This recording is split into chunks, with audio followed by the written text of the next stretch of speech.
Well, hey there, YouTube. It's Pete Two Finger. I did a pedal trade, and of course, the bypass LED doesn't work on this Buying reverb.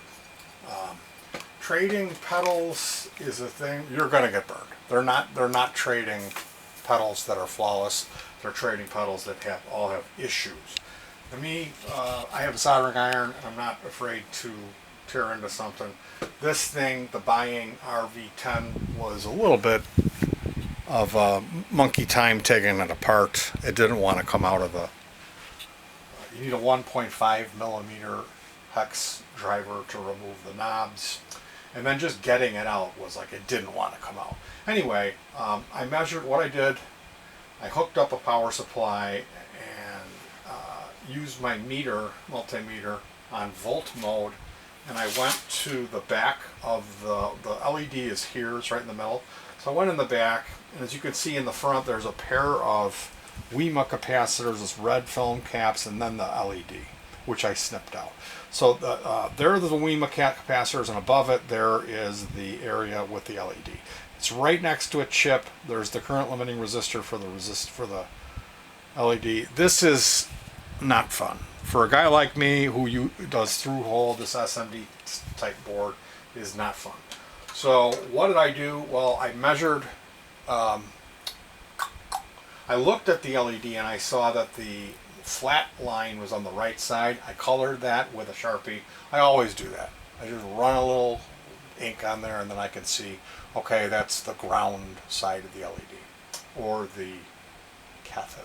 So yeah, go in, hit it on there on the back, and I'm getting 1.8 volts, which usually an LED, a lot of times they'll run off of 1.8 to 3.3 volts. So I figure, okay, it's not like the BS170 is the switching circuit, because the effect is engaging and disengaging flawlessly. It's just there's no LED. And I've had this before with pedals, and you replace the LED and you're good. So I had voltage, so that means that when I shut it off and bypass it, I shouldn't get voltage, and I didn't.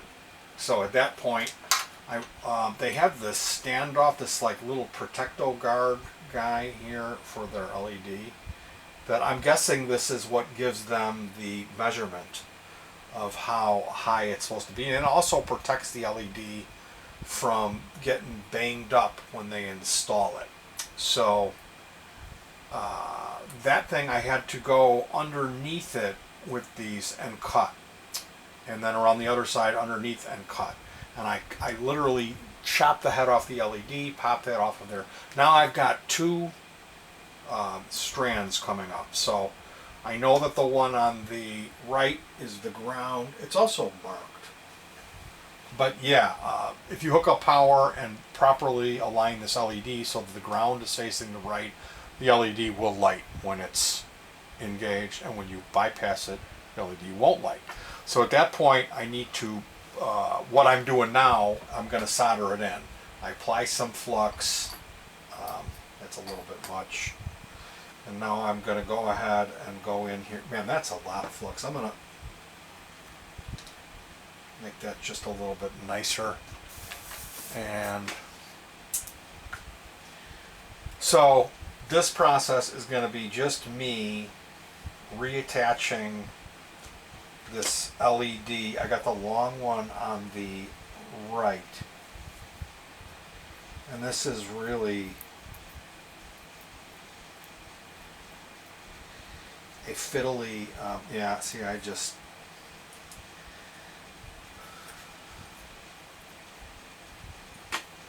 don't even know if I don't even know if I want to do this on camera. I'm going to get this soldered on here probably with the help of my partner, and then we are going to box it up. But that's how you do it. If you got a pedal and the LED's not working, there's a good chance it's just a failed LED. So you want to go in and measure with your multimeter when you have the pedal engaged. See if you're getting some voltage, then you disengage it and see what you got. If you got nothing, then you know, okay, the circuit's working fine, it's just a dead LED. And at that point, you have a choice. You can unsolder it from the back and just solder it in. In this case, I didn't want to mess with these solder points. So now I'm forced with trying to get in here It's a stereo pedal, so there's not a lot of room.